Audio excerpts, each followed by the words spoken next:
go. Step into the space where the roots run deep, where the sun meets the soil and the stories speak.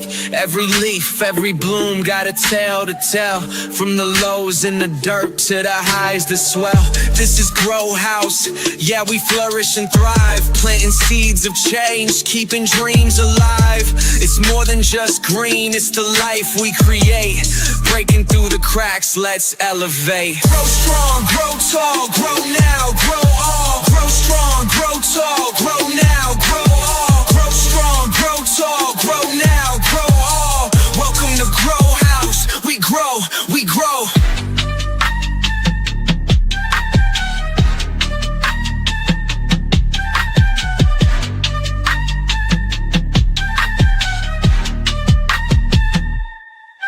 Grow strong, grow tall, grow now, grow all. Grow strong, grow tall, grow now, grow all. Grow strong, grow tall, grow now, grow. Welcome to Grow House. We grow, we grow.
Hi guys. Hi. Thank you so much for coming back to another episode of Grow House.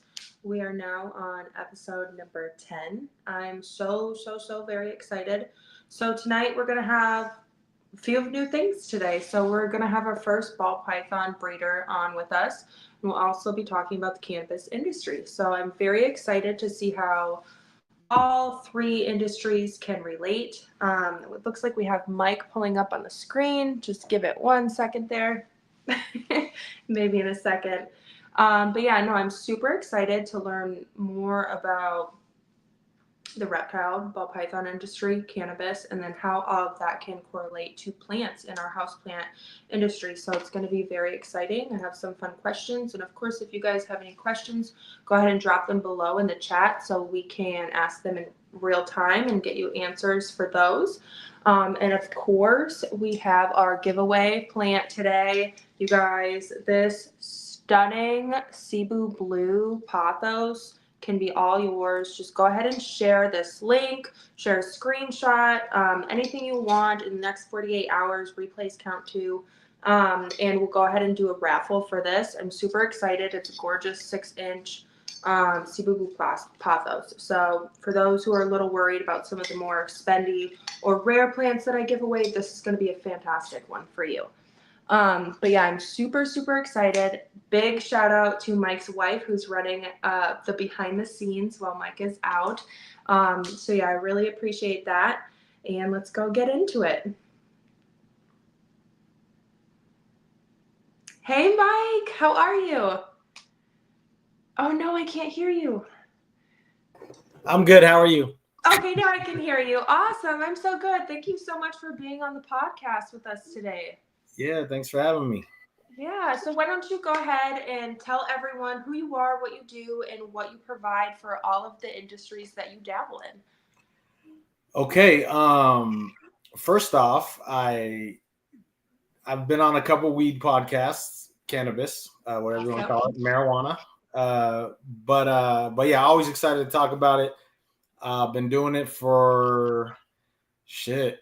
I started out as a rolling paper salesman, so I was selling hemp raw rolling papers. So I fucking love that. That's awesome. And I just start from the bottom and go up. That's exactly what it is, for real. You know, the industry fell in my lap in 2010 in Arizona, and that's when they passed the law. And, you know, I was working for myself at that time, struggling, me and my wife running home-based business, just hustling.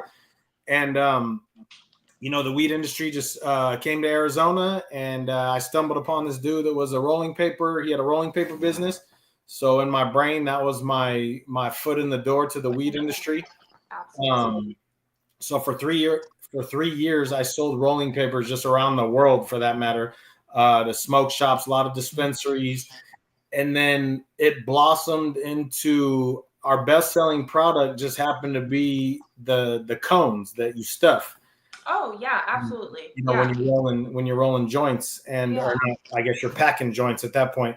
But that was brand new, man, brand new to the scene. It was a new a new technique of rolling or stuffing. And so my job blossomed into teaching these dispensary managers and owners how to stuff joints. So I thought that was cool. You know, I had been rolling joints for many years before that, so it was something that I had some experience in.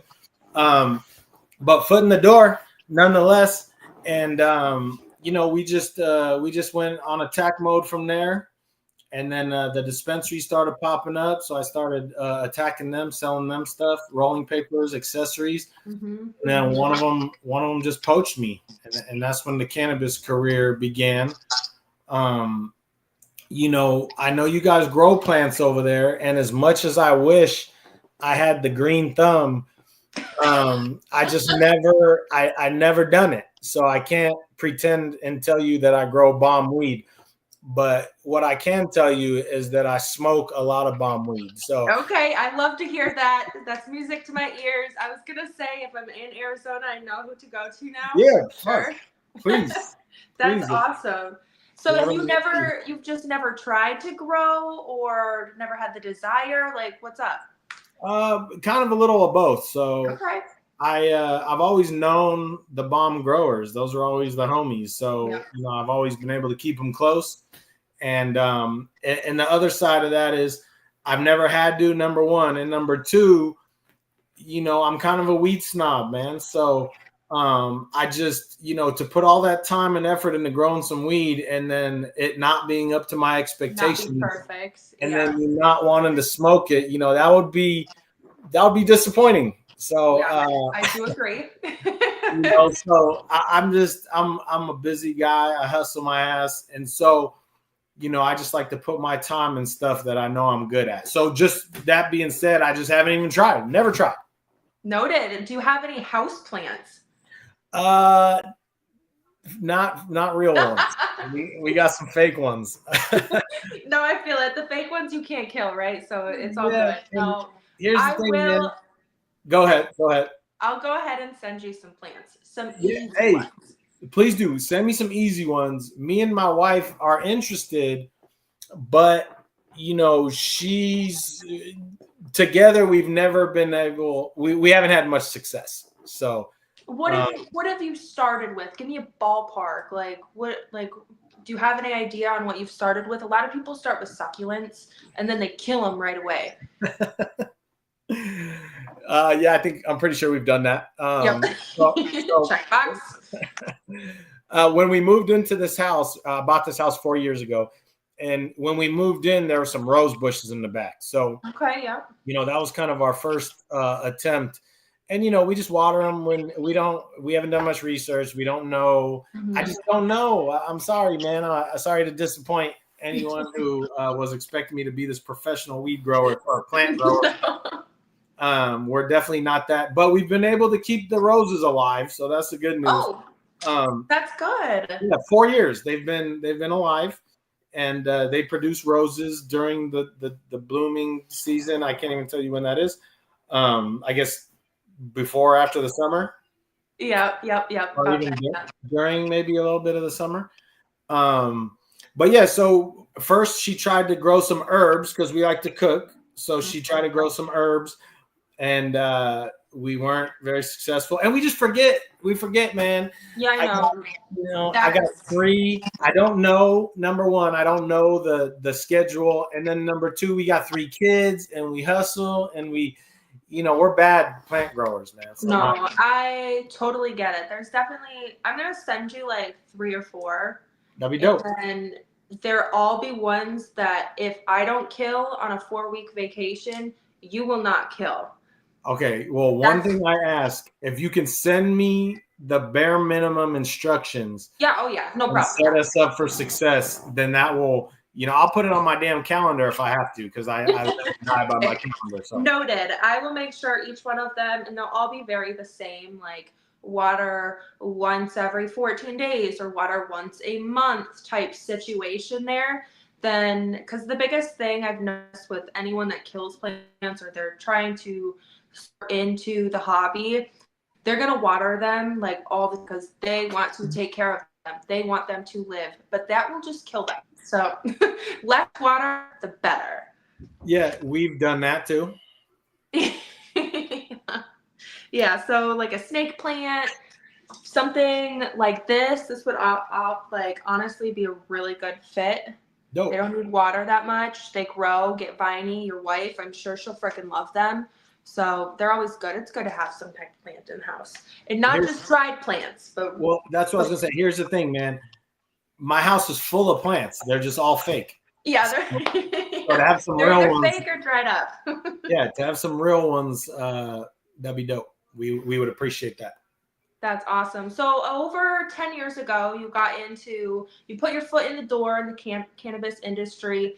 As you know, of course, doing some homework, I was looking at your Instagram. It looks like you have some great products out. Did you like partner with someone to grow, or like how did that end up?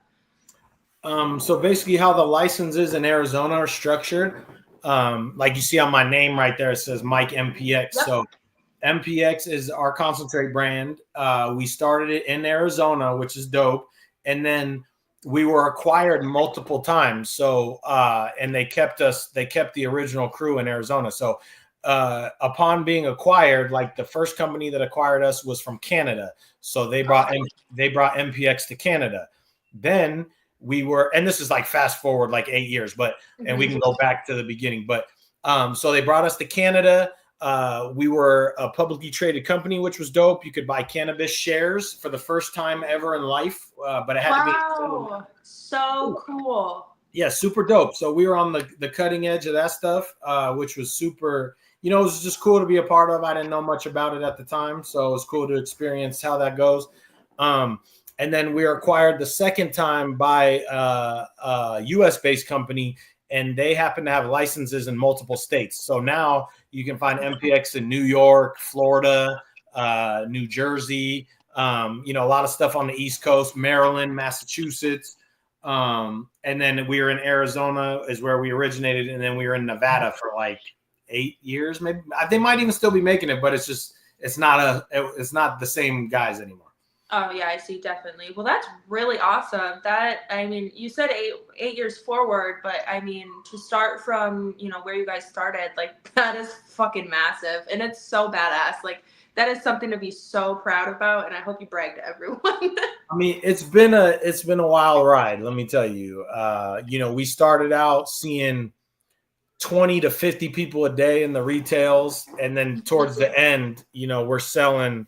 And I say the end, I'll clarify what that means, as we talk about it. But towards the end, we're seeing, 600, 700, 800,000 people a day, dude. That's insanity. Yeah, it was crazy.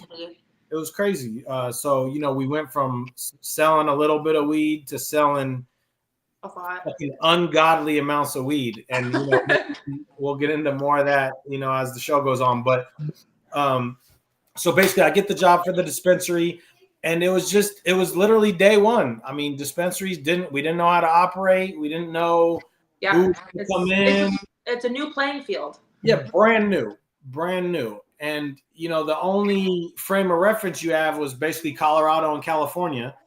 And those guys were so mature, and it was just such a different structure of licensing. Because basically what people don't understand, and I've learned how it affects the entire fucking industry, is how the licenses are structured. And so you know, people don't understand that the government decides this shit. We don't decide it. No, absolutely. The Yeah. state decides it. So the state or even the feds, I don't even know who decides. Yeah. Probably the state. But so because it's federally legal, the feds have decided we will let the states determine how everything goes, and we will not intervene because they have much bigger, more important shit to intervene with than fucking a plant that you can smoke the fuck out of, and it ain't gonna kill you. It ain't even maybe gonna hurt you other than a little bit of smoke in your lungs, but it ain't the same as cigarette smoke, and it ain't the same as smoking some fucked up chemicals. So you can smoke weed all day, every day, and you will not die from the weed. You might die from something else, but the weed is gonna soothe your symptoms. I'm gonna tell you that right now. Yep. So basically how the licenses are structured is one license gets you the ability to retail, cultivate, manufacture, and distribute. So so you can sell to other licensed dispensaries the products you make. You can grow weed. You can extract and manufacture concentrates. You can package dry flower, which obviously you're not doing nothing to the weed. You just put it in a bag. But one license gets you the ability to do all that. Wow. So right out is that everywhere? Is like how? No. Okay. So a lot of licenses are separate. So you either get a license to cultivate only, license to extract only, license to retail only. Florida's real weird where you can have one license get you unlimited retails. But the kicker is you can only sell what you can grow and supply yourself. Yeah. Okay. There is no buying from other groups. Like in Arizona, you can buy 100% of what you sell from other groups. But in Florida right now, you can't buy from anyone. Yeah. So there's no wholesale option. In Arizona, you have a wholesale option. Right. Florida, you don't have a wholesale option. Okay. I get that. I mean, I get it. But if you're really trying to be a business owner, like you can grow X amount, but not everyone can throw up a bunch of grow tents or buy a warehouse to grow a bunch of pot. Like that's just not. I mean, here's the thing, man. People are growing in their closets and in their garages and shit, but you have no fucking clue what it takes to open a commercial grow facility. I mean, we're talking tens of millions of dollars, dude. Like no fucking joke. And I've seen a lot of people lose a lot of money because they spend the money, and if you don't get the right people and processes in there, you're burnt, and it's a money pit. And I've seen so many people come in, even just from Cali. They come into Arizona. They can't grow in Arizona for whatever reason. It's hot as fuck. They're not used to it. Yeah. Whatever the case is. I've seen a lot of people fail miserably. And it's tough, man. I can't lie. It's hard as fuck to grow weed on a large scale. Oh, absolutely. I can definitely see where, if people maybe people even come from California or Florida to Arizona, where they have this more open licensing law to do what they want to do, but then they can't grow in the climate. Oh, that would be just. I mean, or you're trying to maintain the right conditions, and I mean your AC bill's $50K. Oh yeah, absolutely. People don't know nothing about that over in Cali. They don't even have AC over there half the time. Yeah, no, absolutely. That would be such a fucking change. I have I wouldn't say friend, but we know each other.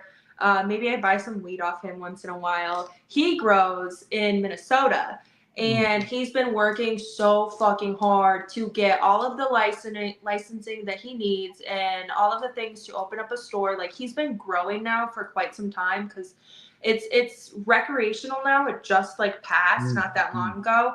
And so he's trying his hardest and is constantly being turned down. I think it's very similar to what you're talking about, where you have to have multiple license.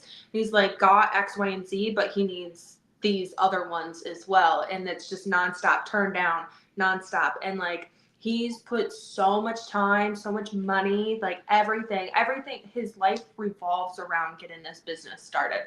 And so obviously I hope the best, but with the way Minnesota is, and they have they're well known for this Mayo Clinic. It's the best hospital in the world. And so they refuse to put any. It's very similar to in Las Vegas how they don't allow any actual weed on the strip.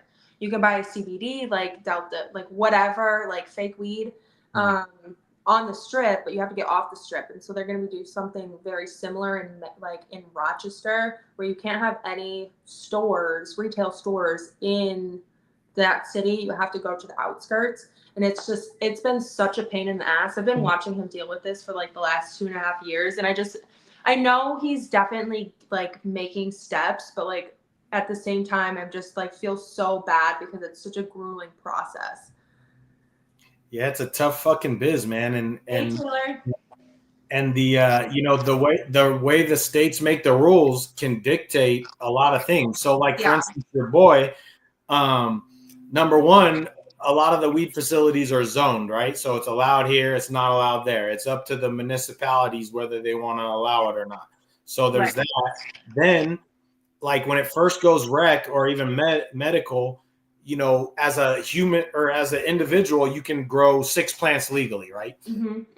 That's how you can supply for yourself, and that's how you can potentially prepare to team up with the licensed group, right? Right. But the way it is in Arizona, like I could deal, they call them caregivers, right? I could deal with caregivers, but just the owners of the company, that was kind of a gray area. So they're like, we don't want you to do that. So 1 million caregivers hit me up and the weed could be bomb as fuck. But if you're not teamed up with a licensed facility, I can't touch it.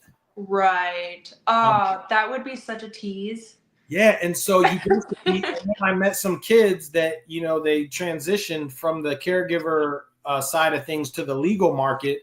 You know, some of them were just severely taken advantage of, and some of them were just set up for failure. It was sad, man. And like I said, if it takes tens of millions of dollars, I mean, the average motherfucker can't do that. No, hardly no one can. Yeah. I mean, it's like, I get their idea, like they, you know, as far as, you know, the federal side of it, like they knew it's a money pit, like a good money pit, but they need to make sure that it's damn hard to get into and tax the fuck out of it. So it's like it's not a level playing game, and it's really sucks because so many people in my generation, even like they grew up like hiding weed from their parent, like I'm sure we all did, but like that's what they like looked up for. Is like when I was younger, it finally became legal in California. I was like, this is going to change everyone's life. And then still to this day, like how long, 15 years later, my home state just got legalized for recreational. And I'm just like, it's got to be so hard for these people who maybe plan their whole life around doing this, making this their business. And then it's just red tape and roadblocks non-fucking stop. Yeah, it is. It definitely is. You got to jump through all the hoops, and you just really, you know, you got to have the right team. So you need some of those street guys that grow weed and know the culture and the street side of things, and then you have to team up with the dudes with money. And if the dudes with money know what is important, they can position themselves. Like I've seen some small guys in Arizona do a great job, but a majority of them, you know, they just don't have all the pieces in place, so they'll struggle in one area versus the other. And you know, if you're not, you know, clicking on all cylinders, man, it's just tough to compete. Yeah, absolutely. I can definitely see that. For those who doesn't get, let's use the word sponsor. For someone who doesn't get a sponsor from like the people who have the money, can do all the stuff, what do they do? Do they just make it a small business, or like what do they do? How do they grow from that without that availability of the money? I mean, you just either have to be growing as an individual, so you're just limited on plant count. So there's that. You can work for a company that grows weed, so you're just one of the many growers in a fucking warehouse full of fucking plants. Yeah, but is that gonna make you money? Like, is that gonna like make you money? I mean, dude, so there's this kid that was my warehouse guy at the rolling paper spot, right? This kid was 17 years old, just had a warehouse job. Mm-hmm. Then when I got a job at the dispensary, I got this kid a job in the grow, but he was literally the fucking janitor. He was mopping floors and shit. But over 10 years, this dude worked his way up. And, you know, I've known he's probably almost 30 years old now. That's how long I've known him, if he's not older than 30. But he worked his way up through the grow, and now he's running multiple grows. So, I mean, the kid probably makes, not to blow up his spot, but he probably makes 120, 150K a year. Okay, good. But he put up with a lot of bullshit to get there, but he got there, and he's doing well, and he's super knowledgeable, and he's good at what he does. So it just depends. If you want to own your own shit, come up with $5 to $10 million, or partner with someone who has the money, or you're just going to be an employee, or you're just going to do it as a hobby. You know, those are kind of the main. So your option are be a millionaire, know a millionaire, work the system, climb that corporate ladder, or you know, do it as a side hobby, make a little small business money. Yeah, man. And you could just sell to your friends and family legally, of course, but or you can do what the fuck you want for that matter. But yeah, if you want to work at a licensed facility, you know, those are the kind of the main options that you have. I know some guys that are still, you know, they have investors and shit, but you know, they started from the streets, they transitioned, they experienced success, and now, you know, these dudes, you know, I'm specifically talking about some dudes, you know, they run a 100,000 square foot building, 40,000 of its cultivation canopy. They grow some of the best weed in Arizona. They're a tight knit family group. They do a lot of team building and all the samples you can have. And it's just like it's like a mom and pop environment in like a bigger stage, I guess you would say. Yeah. And you know, they don't have retail, so I'll tell you that they're struggling from time to time, or from season to season, or harvest to harvest for that matter. But yeah, you know, they've been operating for 7-8 years, so I mean, it can't be that terrible. Right. Yeah, right. The weed's good. Is there a seasonality change with growing? I assume most people, you know, in Arizona, maybe not Florida, but California, maybe probably grow inside. So is there a big like seasonality issue that you guys see where the crops are growing slower, or you have defects or anything like that? Well, there are a lot of greenhouses out here, and so majority of the greenhouses are like up north where it's a lot cooler. Okay. But so for the greenhouse, there's seasonality, right? You got more sunlight during certain times of the year, less sunlight. The less sunlight gives you less yields, so your yields come down during those times. But then some people have supplemental lighting to their greenhouses, so that during the winter they just supplement with lights, and then maybe you don't skip a beat at that point. But what really the seasonality really just boils down to retail. So okay, that was my next question. Yeah, the summer is hot as fuck. People leave, they don't leave their house, they stay inside, and so the restaurants are slower, the dispensaries are slower. It's just a slower time in AZ. It's hot as fuck, man. That's crazy. So do you guys do, I'm assuming you do, but do they do delivery? Yes. In Arizona? They do. Okay. So do you think that like has impacted highly? Because I'm going through like seasonality with my reptile sellers, and I'm just like learning all these things, and you know, when they can do that, and like, you know, can they beat the seasonality with people not showing up at shows because it's summer, people are on vacation, they don't want to leave the house. Like, would you do better like with online sales? Do you think that also like does in the summer would online sales pick up versus retail sales like in person? Ah, fuck, that's a good question. I don't know if I gotta get you on your analytics, bro. I know I need to tap into my inventory tracking system. No, I never my full time was never on the retail side, so I don't know as much of that as I could. But you know, here's the thing about delivery. It's kind of like fucking your DoorDash and shit, right? So you can deliver it to your house. You ain't got to leave, but everything's upcharged. So now it's more expensive. Extremely upcharged. Right. So, you know, that's the kind of give and take there is they might not go for it because it's got a $30 charge extra, you know. I get it. I've gotten weed delivered in Thailand actually, and it was like a $400 bot, 400 bot upcharge, and I was like, what the heck? But in reality, for me, with my US money, it didn't matter that much. But I could only imagine like what the fees are here, because whenever I'm out, like I'll just go to the store. If I'm in a legal state, I'm in Texas, so it is not legal. Oh. Big no here. I don't know if it's ever gonna be legal there. Shit. Doja Dash. Okay, Doja Dash. I love that. Is that a real thing? In Arizona, I've never heard of that. They were in Arizona. If that's not a thing, we need to put our brains together and make a delivery system with low fees just for our potheads and call it Doja Dash. Well, here's the thing: low fees is cool and all, but then everyone's there to make money. Yeah, you better trademark that shit, Mike. Someone's gonna steal that shit. I made it up. She says. I love it. Okay, we got to trademark that ASAP so no one can steal it. And here's the thing that people get butthurt about, and it's like, people start businesses to make fucking money, man. And yes. If you don't do things right, you ain't gonna make money, which means you go out of business. So, it's a fine line of gouging and just staying afloat. People don't know what it takes to operate these businesses. And that's where I've seen both sides. So you got the patient side bitching, oh, these guys are making money hand over fist. Why are they robbing everybody? But it's like, you know what? Number one, it costs a lot of money to grow weed. Number two, you're paying ridiculous taxes because it's federally legal.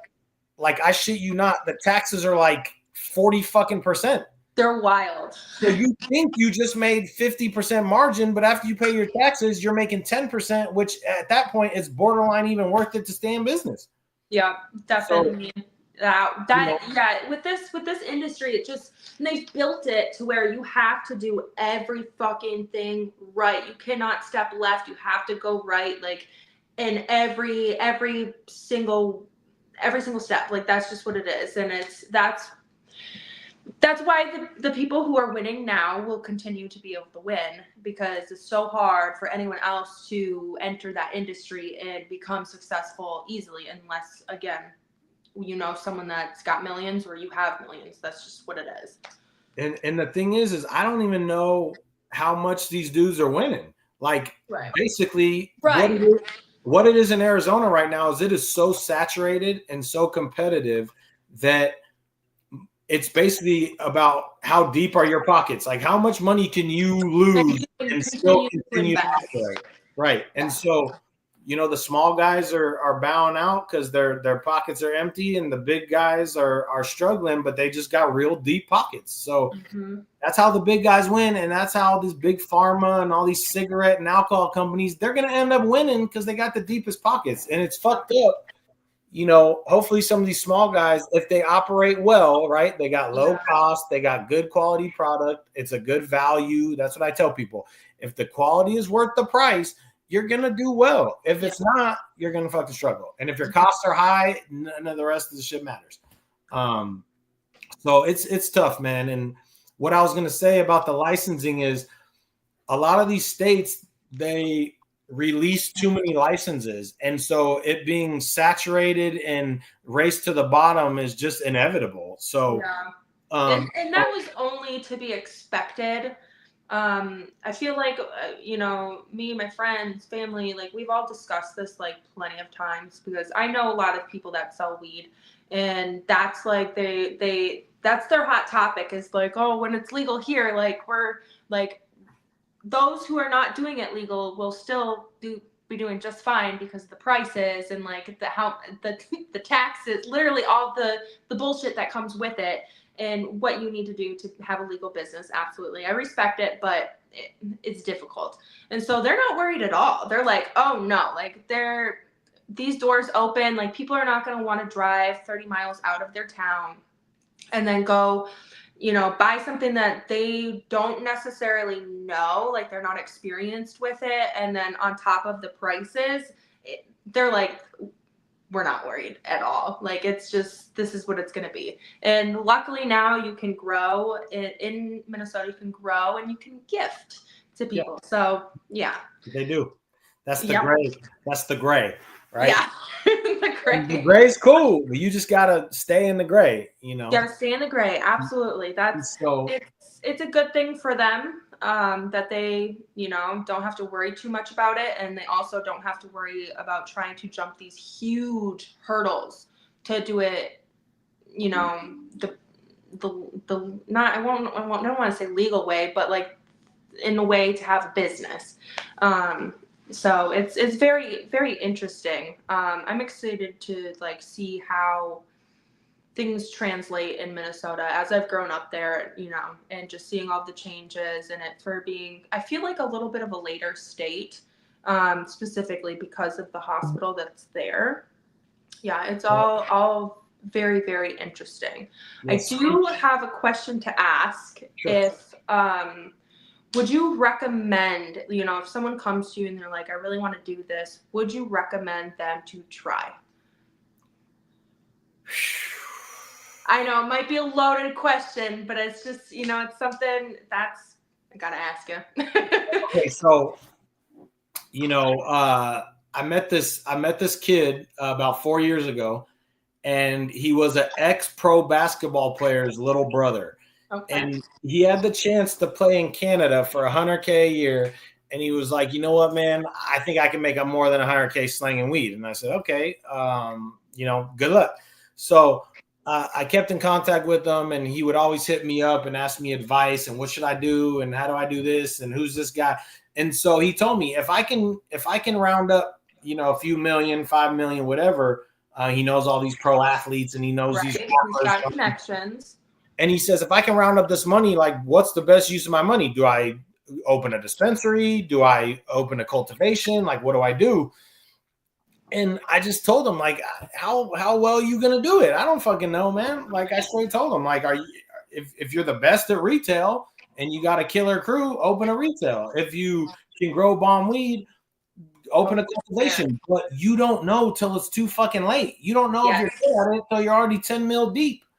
So this dude ended up opening cultivations, and the weed's good, but I'll tell you what, he ain't got no retail. Or actually, he's partnered up with some retails. That's a lot. Okay, good, happy. He's still struggling though. Yeah. His bread and butter is this cultivation. The weed's decent, but there's a lot of weed in Arizona, man. Yeah, he's having a hard time finding, buyers to supply, right? Yeah. Well, because the buyers have so much options. They have so many options. Yeah, no, I get that completely. So you got to be the cheapest and the best to get the preferential treatment. And at that, pounds right now, dude, are selling in Arizona for fucking $300 to $500, dude. No way. I swear to God. Like, you're talking, the shit was $3,500, whatever, 5 years ago or whatever it was, 5-6 years ago. That's fucking wild. Dude, it's insane. And this is what I was going to say. Okay, so when the law first passes in a state, okay, so some states are more conservative. Like you said, Minnesota, they did it later. More than half the country's already legalized. Right, yeah. So the general process is you go medical first, you let that run for a period of time, and then you go rec. But now with the later states, they're either going rec right out the gate, or they're going medical for like a year and then they're going rec. Like, we were medical for 10 years. So, or maybe it was like 8 years, 7-8 years, but because Arizona was a conservative state. So they left it medical for 8 years. And I think it went on the ballot at least once or twice and did not pass. So that was kind of what helped the medical stay alive, and it helped the prices kind of stay a little higher, which is better for obviously the operators. Yeah. Not as good for the patients. But then you see where, okay, so, it passes medical or even rec, everything's brand new, supplies limited, prices real high. And that's what allows the black market to continue to flourish, right? Because they're selling $60, $70 eighths in the fucking retails, but you can buy it from your homeboy for $25 to $40 maybe. Quite literally. But then and mind you, I slang weed since I was 14 years old. So I understand all this shit from all angles. So then, as the supply ramps up, prices come down. And now, I told you 8 to 10 years later, dude, we were selling $50, $60 ounces in the retails, dude. We were selling like 800 pounds a month of $50, $60 ounces when I haven't. Was it shake? Was it good? Like, Dude, some of it was fucking good, dude. It was crazy. But I haven't sniffed a $60 ounce since I was fucking 14, dude. Yeah, that's fucking crazy. But it's like indoor. Some of it's bomb. And and I was the buyer. So my position for the entire duration of my career was I was the buyer. Yeah. And I was a seller at one point too. I was wholesaling the concentrate brands, but I had been a buyer. So I seen, again, $3,500 pounds. Fast forward 10 years, we're talking $300 to $500 pounds.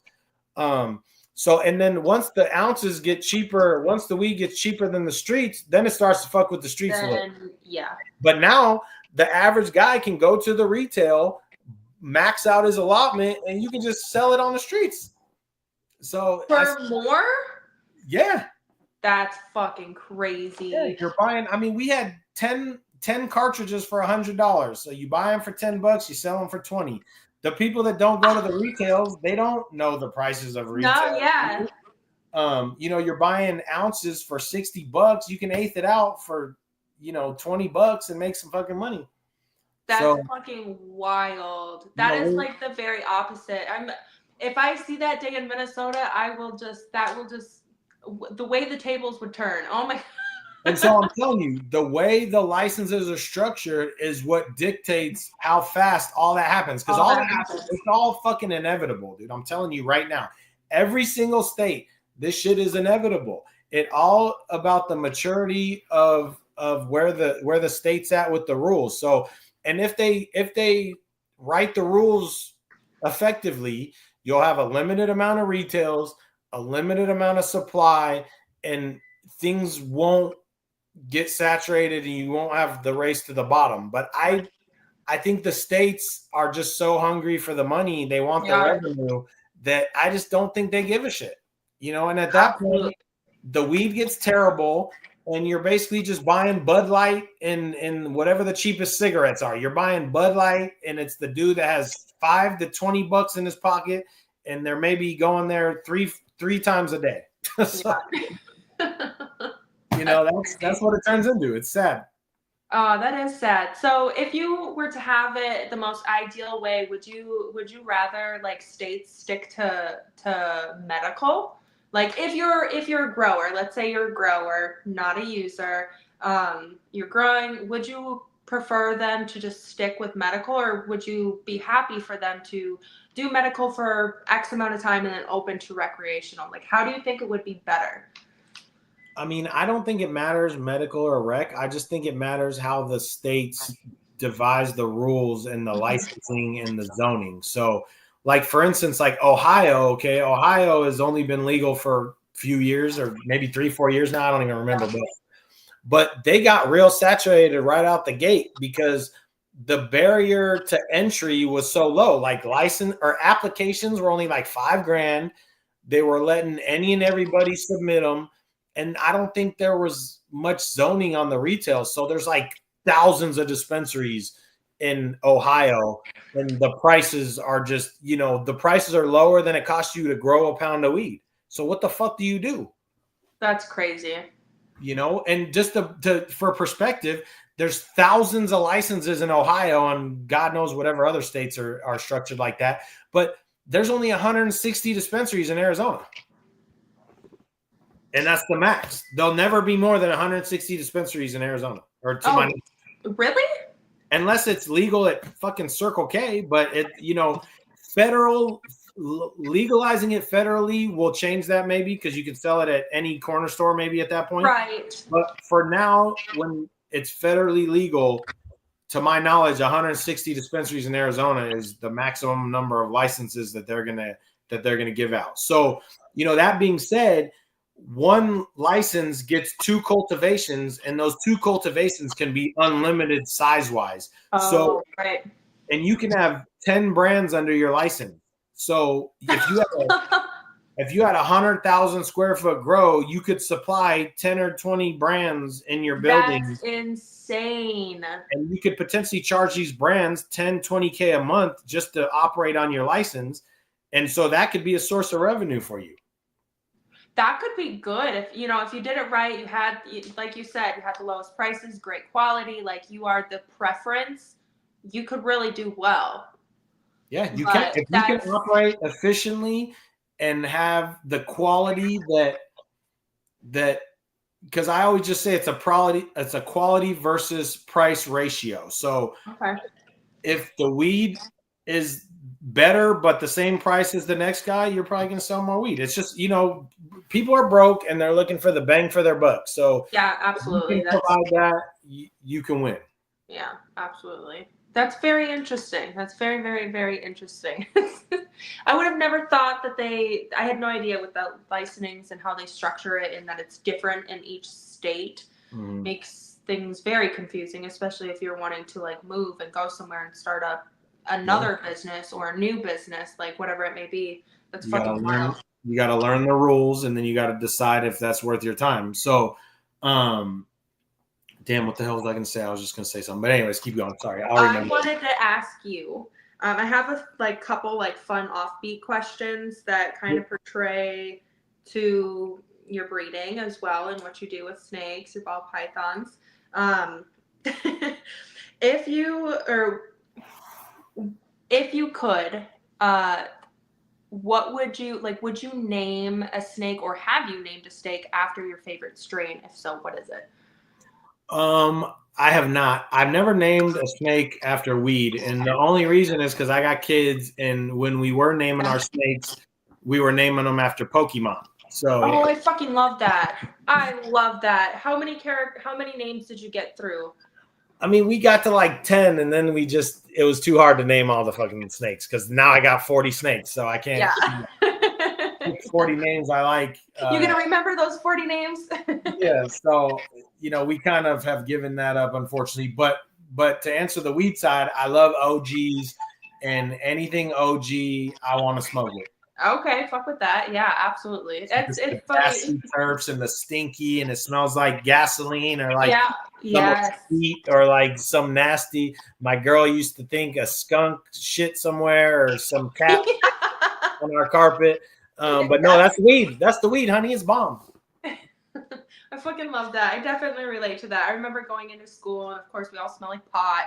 And my science teacher, she was fake oblivious. She'd be like, "Who smells like cat piss? Yeah. Did you run over a skunk this morning?" And it's just oh my gosh, that was my mom. So yeah.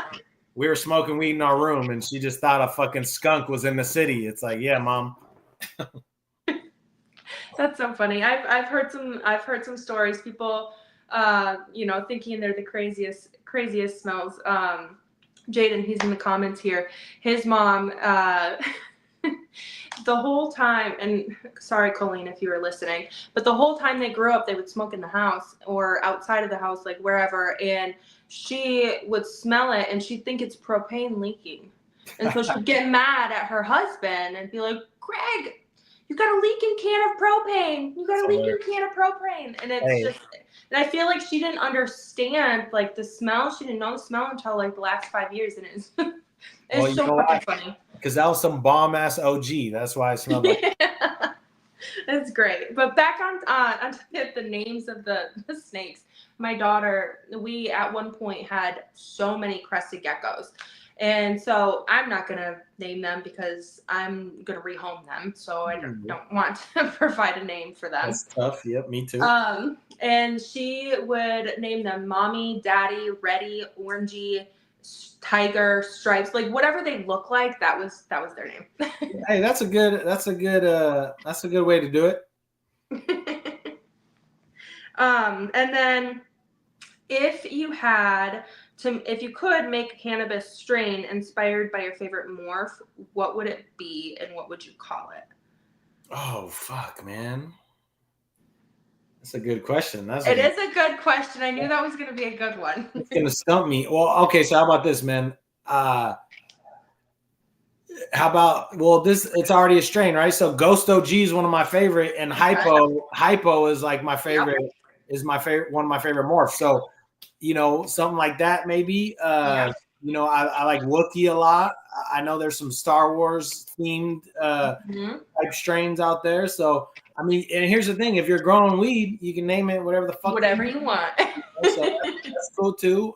People are breeding strains. So the similarities between genetics is fucking genetics, regardless of whether you're breeding snakes, dogs, fucking people, plants. Yeah, man. So I know weed breeders that they'll put two males in the room and they'll seed the fuck out on purpose, and then you just sell the seeds. And don't do that in your grow room where you're trying to have female plants, because that won't help you at all. You got to do that off site, far away from where your moms and your female plants are. We've done that with the anthuriums here. I got to keep them separate so we can make sure the crosses are all exactly what we want. Yeah, and so you breed the weed strains and the plant strains the same way you breed the snakes, where you just you figure out what you like and you combine shit you like and see how it goes.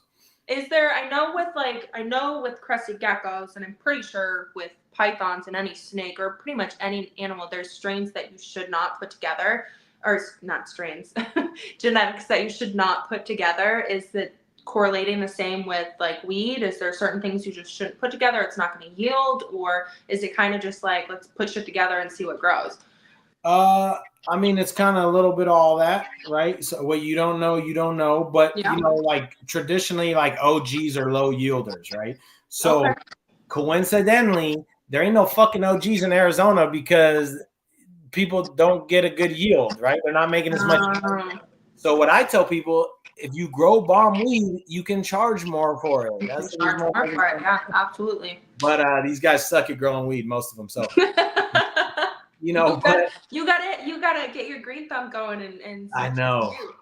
I'm super meticulous, so I could probably do it. But here's the thing, man. Growing weed, farming is a lot of work. It's a lot of time. It's 24 hours a day. All the growers I know, they work 7 days a week. Yep, that is very true. I just don't have time for that shit, man. So I want to pay the professionals. I'll pay top fucking dollar. I just want what I want.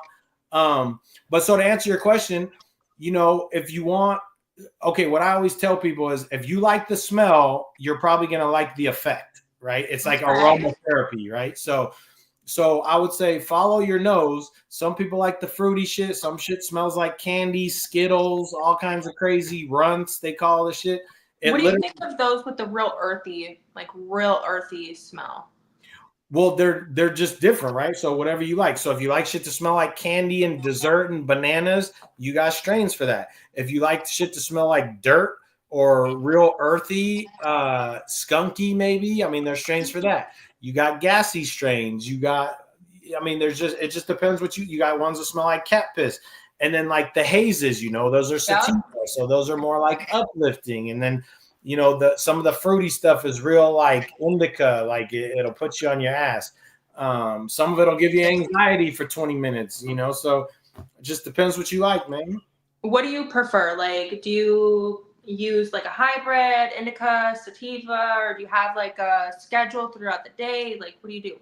I just, whatever I like the smell of at the moment is what I smoke. I don't really get, really tired or really energized. Sometimes I'll get a little racy, like a little anxiety for 15, 20, but I don't mind it. And then nothing, I've been smoking so much weed for so long, nothing really puts me on my ass. Maybe too many dabs.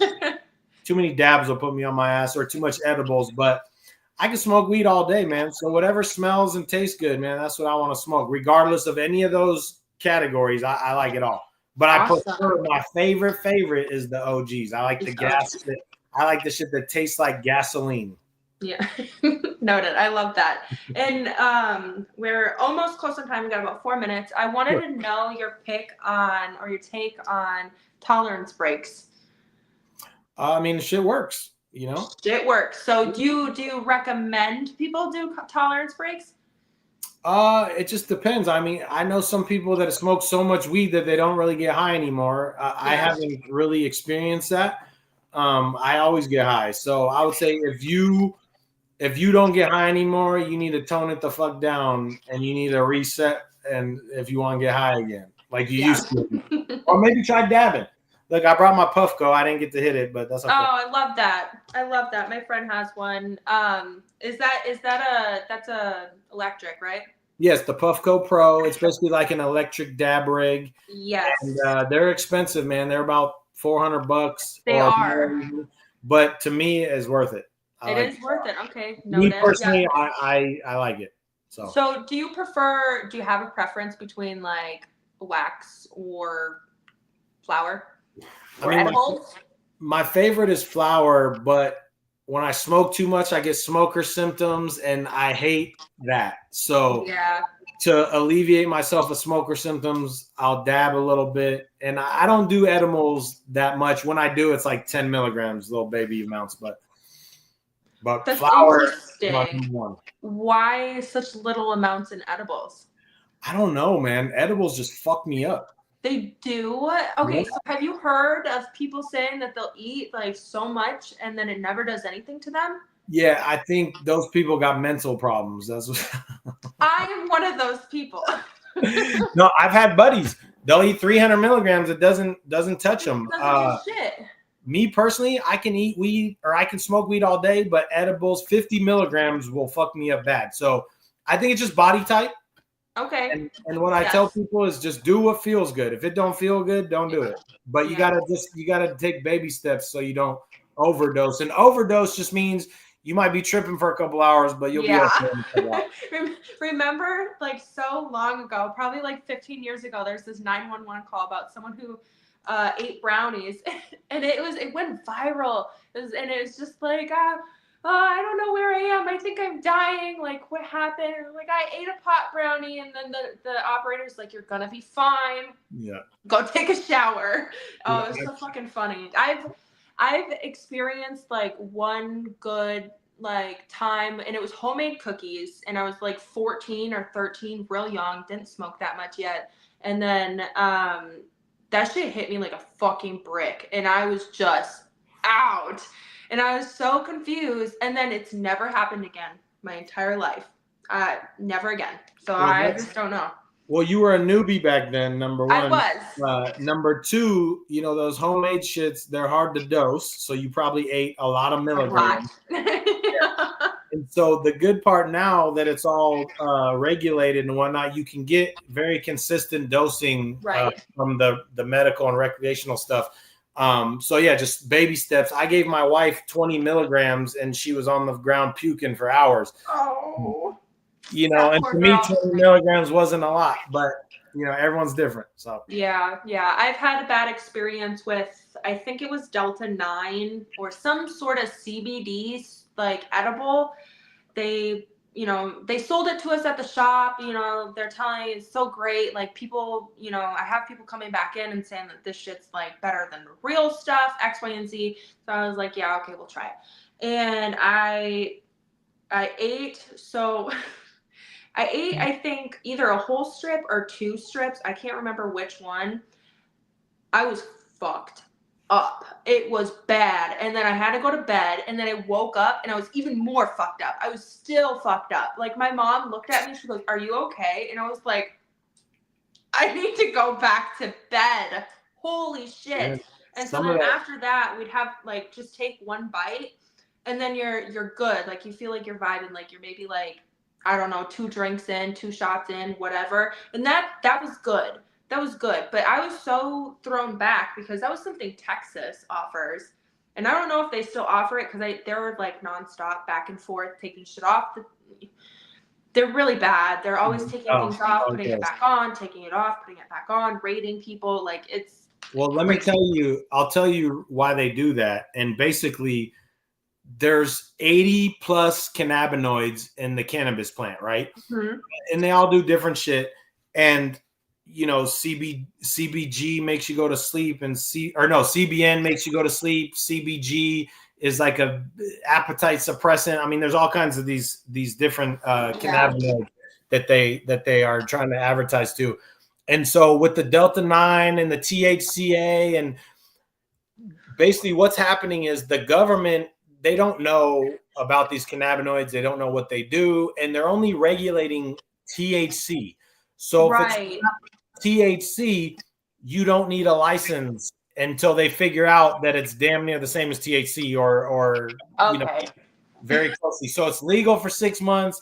It's a gray area. Everyone exploits the fuck out of it.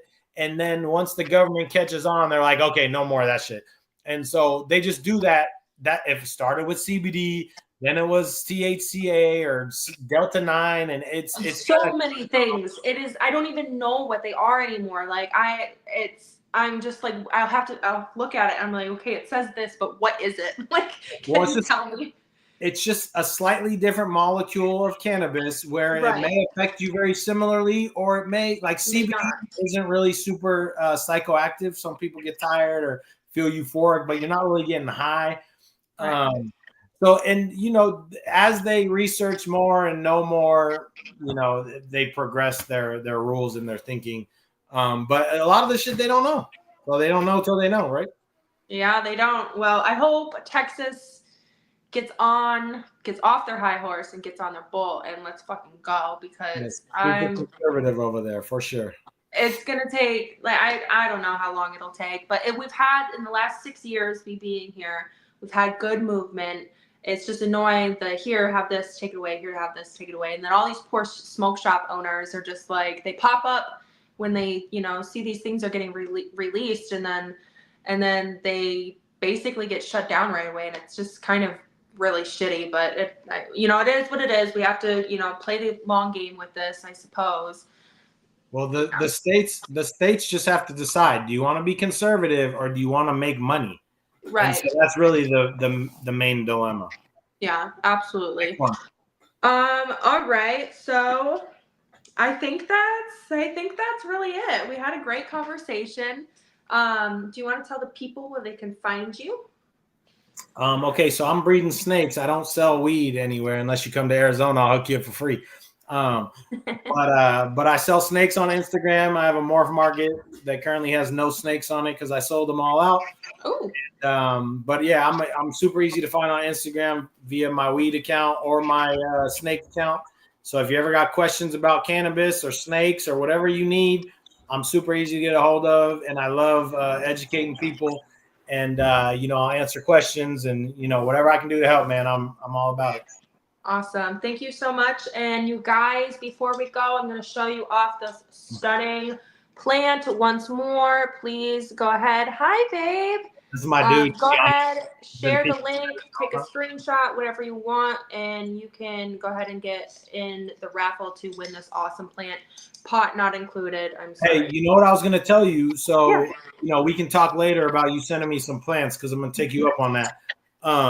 But what I was going to say too is any raffle you're doing or anyone that you want to do a raffle for, I'll send them a little swag bag, a little Banana Bred swag bag. Ooh, I fucking love that. Hell yeah, guys. Go ahead, take a screenshot.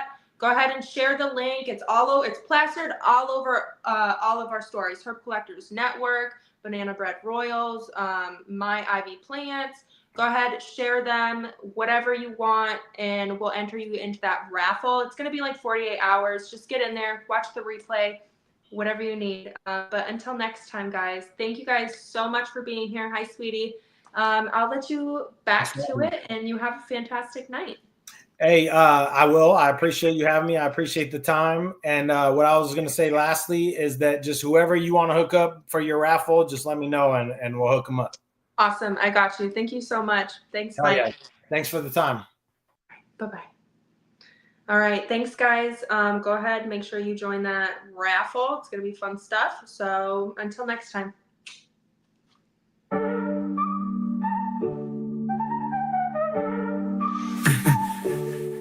Still, step into the space where the roots run deep, where the sun meets the soil and the stories speak. Every leaf, every bloom got a tale to tell, from the lows in the dirt to the highs that swell. This is Grow House, yeah, we flourish and thrive, planting seeds of change, keeping dreams alive. It's more than just green, it's the life we create, breaking through the cracks, let's elevate. Grow strong, grow tall, grow now, grow all.